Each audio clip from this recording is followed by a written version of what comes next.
Hey everyone, and welcome back to Rank and File Sports. I'm Jonah, and this is Connor. Today we're going to be reacting to the quarterfinals of the college football playoffs, as well as giving you our predictions for the semifinals. So we'll go ahead and get into it with Texas and Arizona State. Arguably, the best game of the quarterfinals, which is not what people were expecting, given how high the point spread was. It really felt like Arizona State was going to make this comeback in overtime. That deciding play was the fourth down where Texas scored a touchdown, and they really took over the momentum from there. Yeah, first half was all Texas, you can see from the box score, but it wasn't necessarily Texas playing extremely well. It was a 75-yard punt return. I believe they had a field goal block, um, some other like special plays, like not the offense necessarily doing something. But regardless, they had the lead. Their defense was playing lights out in the first half. And then you get to the second half, Cam Scadaboo started to take over and trying to will his team to a win. Almost 100 yards receiving, 143 yards on the ground, plus two touchdowns. And I believe he actually threw the ball too. He had a huge passing play that set up one of his touchdown runs. Mhm. Yeah, he played lights out in that second half. Like you mentioned, Arizona State actually did outgain Texas in the first half of this game. And I think overall too. Yeah, total yards they outgained them by about 140. So, I mean, really, Arizona State played the better game on offense, and I think they missed a lot of opportunities early on, which came back to bite them, which is why they went to overtime, instead of making that comeback just in regulation. I had Arizona State winning this game, and I didn't have a great reason for it. They almost pulled it off for me, not quite. I know you had Texas, a lot better reasoning to pick Texas, but it was a close game. Mhm. Sun Devils really gave Texas all they could handle, and we'll have to see how Texas does in the next round. Yeah. And I stand by Arizona State's head coach. I know he got some heat for calling a zero blitz on that fourth down and like 13 in overtime. Like he could have dropped back into essentially a prevent defense and tried to win the game, but he wanted to get in Quinn Ewers' face and make something quick happen. And they ended up getting no pressure, and that's just good on Texas's offensive line and the running back, who I believe stayed in and blocked, and they were able to buy enough time for Quinn Ewers to deliver an absolute dime in the end zone to send it to a second overtime. But this Arizona State team, no one had them in this situation. So to put up 31 points, send it to overtime against Texas, who people were saying was a national championship favorite at the beginning of the season and still is, obviously. This is a successful season for them, regardless of the outcome of this game. Yeah, absolutely. Like you said with that call to blitz on fourth down, it's one of those classic cases where if it works, he's a genius, and if it doesn't, then everybody blames him for the Exactly. loss. Arizona State was picked to finish last in the Big 12. They had an incredible year making the quarterfinals. So obviously the fan base is upset because they didn't win this game, but I think after a month or two, they'll really realize how great this season was for them. Yes. All right. So on to Ohio State and Oregon. Now this quite the opposite of the last one. Everybody thought this was going to be the best game of the quarterfinals, and this was one of the worst blowouts that we've seen of a number one team in a while. I mean, Ohio State, that very first play, the fake screen pass to G. Scott on a tight end wheel.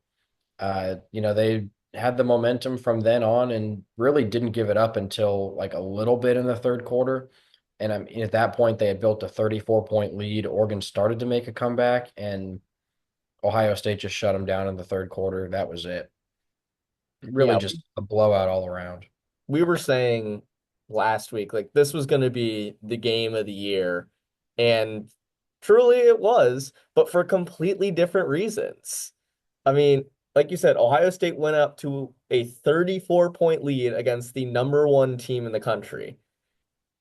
I don't think Dylan Gabriel hit 100 yards of offense until like 30 seconds left in the first half. Ohio State's defense played lights out the entire game, except for that drive where they scored at the end of the second quarter and their touchdown drive at the start of the third quarter. But other than that, 8 sacks for the Ohio State defense. I think Dylan Gabriel was sacked maybe 6 times all year, including none against Ohio State during the regular season. Um, this Ohio State team is firing on all cylinders. If the Tennessee game was a message to the college football world, this was a full-length feature film of watch out when you have to play the Ohio State Buckeyes. Yeah, especially for Texas. I mean, I've seen some things online where Texas is talking trash to Ohio State. Some of their fans are talking trash. There's absolutely no backing for doing that right now with how well this team is playing. Just back to the Oregon game, Jeremiah Smith hit his career high receiving yards 20 minutes into the game. He kind of slowed down after that, but I mean, he didn't need to do anything else. By the time that there was an opportunity to throw him the football after he hit his career high, Ohio State was up by 31 points. So they weren't really throwing the football anymore. They really, I mean, they stopped trying to score at that point. And I mean, this could have been so much worse than it really was for Oregon if Ohio State hadn't taken their foot off the gas in the second quarter. And then once again, just like the Tennessee game, the X factor in this game, other than Jeremiah Smith having 7 receptions for 187 yards and 2 touchdowns, was Travion Henderson. He had the third longest Big Ten rush in college football history for 66 yards, um, along with 94, 66 of his 94 yards came on one play. And just like in the previous game, despite having significantly less carries compared to Quinshon Judkins, he's outgaining him. And that's the beauty of Ohio State's offense is that they have these change of pace guys. So you never know what's going to hit you. Yeah, they're doing a really good job of using Judkins as that power back to wear down the defense. You can see 17 carries, 85 yards, so just 5 yards a carry. And then they'll bring Travion in. He can be a threat to either catch a short pass or run the football and get a lot longer gains because of just how much faster he is. So they're doing a great job. Chip Kelly's really calling some great plays. We'll have to see if it continues against the Texas game. Maybe they used a lot of their um, special play calls against Oregon to get out to that early lead. But I mean, as of right now, that Texas game it should be a good game, I still think. But I mean, it's going to be really hard to pick against the Buckeyes in that one. Hmm. All right, we'll go ahead and move on to Penn State and Boise State. This one, yeah, it looked like for almost until the third quarter, like late in the third quarter, Boise State had a chance in this one, and just really it kind of came down to what we said. If Ashton Genty isn't able to run as well as he did against Mountain West competition, then can Boise State throw the football? And I mean, as you can see, 300 passing yards, but 3 interceptions. That's the key, really. When it came down to it, Boise State just couldn't throw against this Penn State defense in order to get them back into the game. Yeah, the like clips that are circulating around the internet of Ashton Genty in this game is him fighting through 6, 7 Penn State defenders to get 3 yards. Granted, 3 yards a carry every single down is going to get you a first down. But if he has to fight through basically the entire defense to get 3 yards, you're not going to win this game because you're not going to be able to do that every single time, and you're eventually going to have to throw the football. And Madsen made some good plays. Um, including the 54-yard touchdown catch to their tight ends that pulled them within three. Because I don't know how he was that wide open, but at the end of the day, Penn State's defense locked down Boise State's best player, and Drew Aller had a great game. His connection with Tyler Warren is ridiculous. I mean, as much as Harold Fannin Jr. probably should have won the best tight end award, Tyler Warren's an animal. He's a monster. I mean, you can't guard him. You can't put a corner on him because he's just too big and too tall. He's just gonna catch the ball over him. And you can't put a linebacker on him because he's faster than them. The difference maker for Penn State for the rest of this college football playoffs is going to be Tyler Warren, like it's been all season long. Yeah, he's definitely going to be a name to watch in that game against Notre Dame. If they do get past Notre Dame and if they end up against Ohio State in the national championship, Ohio State did a really great job of shutting Tyler Warren down. Mhm. I think that's definitely something Notre Dame should pay attention to when they're watching film for this game.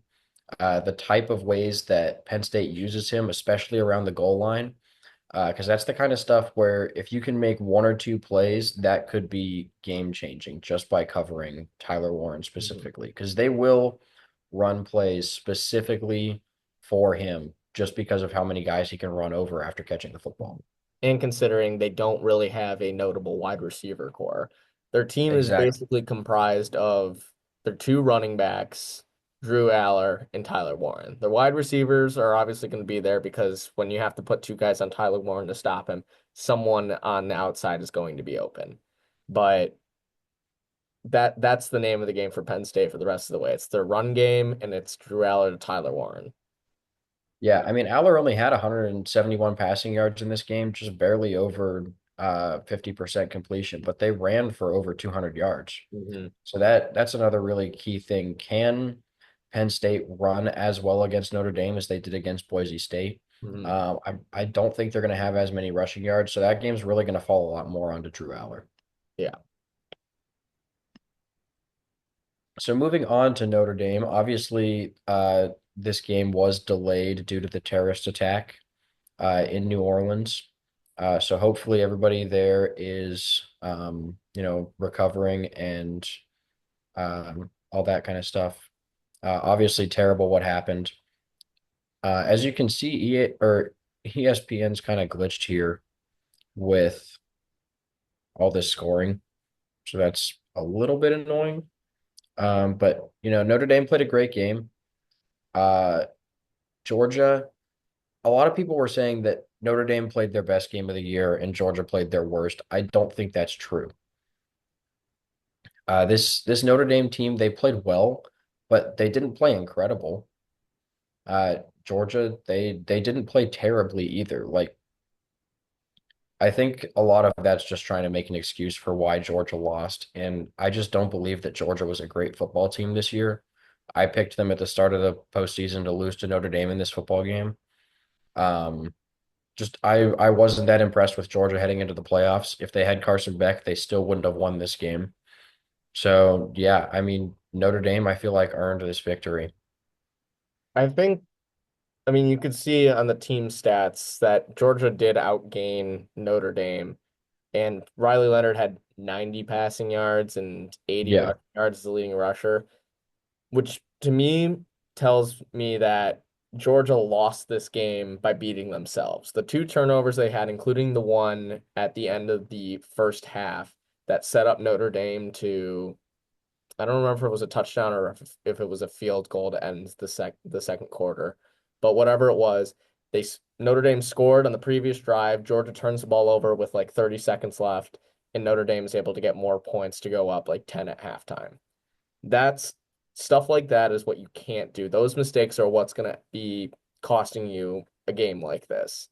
Granted, they didn't end up needing those points because they beat them by 13, but Georgia to me lost this game by beating themselves, not necessarily that Notre Dame beat them. I think Notre Dame capitalized on the mistakes that Georgia made, which in it of itself is something you need to do. But Notre Dame's gonna have to show a little bit more offensive presence if they want to keep moving on and compete for a national championship this year, especially against a defense like Penn State. Yeah, I mean, they definitely outgained Georgia on the ground by 90 yards, which is pretty huge. They didn't throw the football that well, but that's where Riley Leonard really stepped up on the ground to help Notre Dame to this win. They shut Georgia down really well. I mean, Georgia had to throw the football a lot trying to come back, but ETN only had 3.5 yards per carry. So just overall, I feel like Notre Dame, like you said, they capitalized on Georgia's mistakes, but they controlled the game when they had to. And I think that was the most important thing. They really shut Georgia down at in that second half. Aside from that one drive, I mean, Georgia didn't score at all in the Yeah. second half. I just thought to, was Jeremiah Love injured in this game? Because I saw he only had 6 carries for like 19 yards or something like that. And I find that surprising because up until this point, Jeremiah Love was a lot of Notre Dame's offense. Yeah, I know neither of us was able to watch this game, so that could have been something that happened. We'll definitely have to look at that for the next game. But I guess if it's the next man up mentality, they still did fine. I mean, 80 yards from your quarterback's great, and they still had 37 yards from Jadarian Price. So Yeah. they have guys that can still produce in this offense, but Jeremiah Love was their main focal point on offense for the majority of the season. So we'll have to see how that affects the team going forward if for whatever reason he is injured. Yeah, so moving on to the semifinals, we'll go ahead and go back up to the top of the bracket with Texas and Ohio State.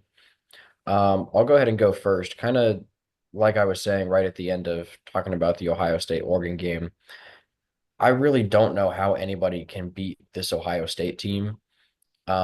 Just the way that they've handled Tennessee and Oregon, who are two really solid teams, that has got to be scary for Texas.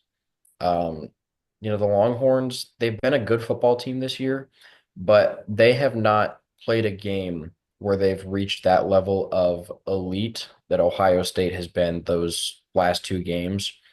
And I think if Ohio State plays as well as they did against Tennessee and Oregon, then Texas doesn't have a chance in this football game.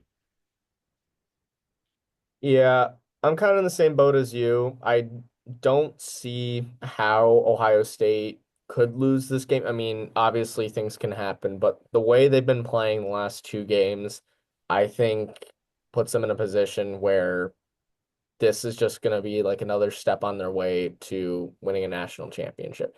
I do think Texas is probably one of the only teams in college football that's built to compete with Ohio State's offense because I do think their secondary is actually capable of containing Ohio State's receivers like Jeremiah Smith and Emeka Ibuka.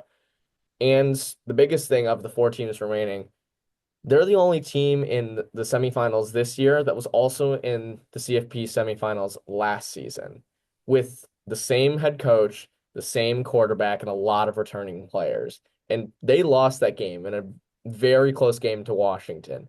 So those guys are going to be hungry. I think this will be closer of a game compared to Ohio State's previous games, but I still think Ohio State is going to win by probably 2 scores. I don't know if 14 is disrespectful to Texas, but Quinn Ewers is starting to play better and better football. But considering Dylan Gabriel was sacked 8 times and was a Heisman finalist and probably more mobile than Quinn Ewers ever was, I don't see how Ohio State can't just reciprocate what they did to Oregon against Texas. So give me the Buckeyes by 14 points.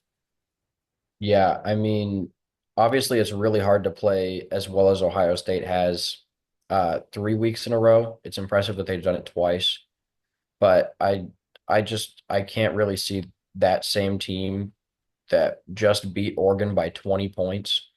I don't think they'll beat Texas by 20 points. I'd be shocked if they pull it off three straight times, but I do think that Ohio State wins probably by around 10 points. Mhm. I mean, the spread at -6 it it seems high when you look at the whole season.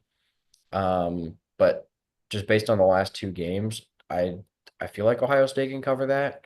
Personally, I won't be betting on that just because I mean you have a semifinal matchup with a 6 point spread. It can easily be closer than that, especially if we don't see the same Ohio State team.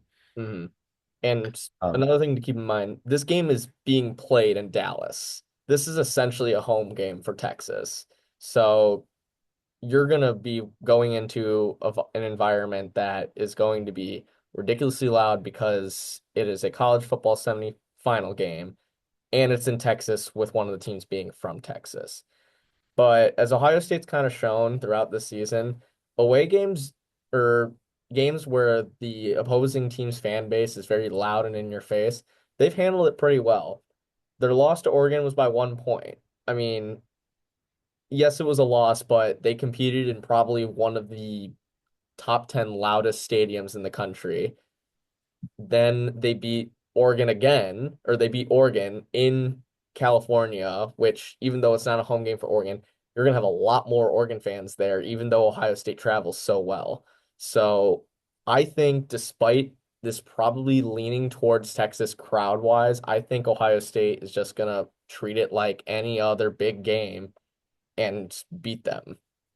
yeah, I think a really key point on what you were just talking about is that Penn State game in the regular season. Ohio State got down early. Will Howard threw that pick six. That stadium was loud, and Ohio State just roared right back and took the lead and never looked back from there. So they definitely are really well at handling those types of environments, like you say. I think this game will be pretty 50-50 as far as the fan bases go, because I know the CFP doesn't want to have to worry about arguments being made that like this is almost a home game for Mhm. Texas. So I think they really are trying to get 50-50 seating. Yeah. If it ends up being like a ridiculous amount more Texas fans than Ohio State, then that might be something that they look at in the future to maybe avoid making this the Cotton Bowl. Maybe they wouldn't have this as like, the quarterfinals were already set which semis they would go to. Hmm. They could have potentially changed it, made this the Orange Bowl, and avoided home field advantage for any team. That being said, I don't think that Ohio State really needs to worry about home field advantage at all. Yeah. So Penn State and Notre Dame, this is one of the most anticipated games of the playoffs. The point spread's almost, I mean, it's about 1.5 right now. This game's basically a pick 'em. And I mean, I've been struggling a lot with who I'm going to pick in this game because I feel like Notre Dame is going to win. But at the same time, it seems like Penn State is playing much better than the Fighting Irish in this playoff. I mean, they blew out SMU and then they handled Boise State pretty well. They shut down their one playmaker. Notre Dame, obviously, I mean, the win against Georgia is impressive. They did well against Indiana. But I feel like Penn State might be the more battle-tested team, I guess I would say, heading Hmm. into this game.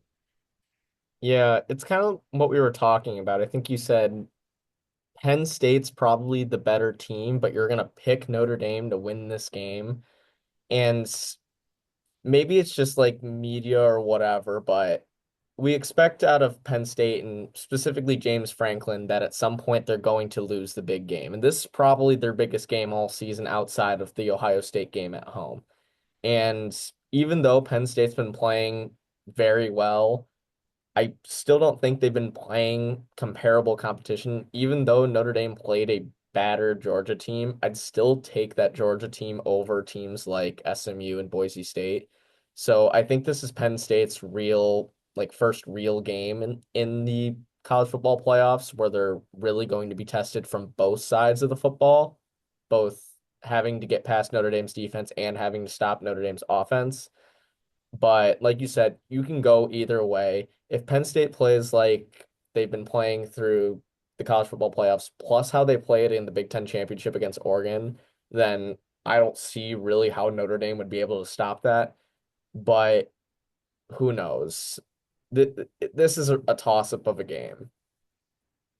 Yeah, I mean, I think if these two teams played last week in the quarterfinals, Penn State would have won that game. But that being said, I feel like Notre Dame's going to play better this week. I like the Fighting Irish to make the national championship. I think this is going to be a really great game. It could end somewhere around like 21-20, come down to the wire. Maybe somebody hits a last second field goal. I don't know, but I'm really looking forward to watching this game. Should be a great one. I'm really torn on this one. I could easily be wrong, but I'm going to go ahead and stick with my gut. That was my prediction before the playoffs, so I'm going to stick with Notre Dame making the national championship. My prediction was also Notre Dame was going to win this game, but again, reiterating what we've been saying this entire segment, you can't really pick a wrong team in this one. This is going to be a great game on the ninth. Whoever wins this game is going to be going to the national championship game, and whoever does is going to be very well deserving of this because I think this is going to be a dogfight to the very end. Yeah, absolutely. So thank you guys so much for watching. Please make sure to like and subscribe. We'll see you after the semifinals to go ahead and give you our national championship prediction. So yeah, thanks. See ya.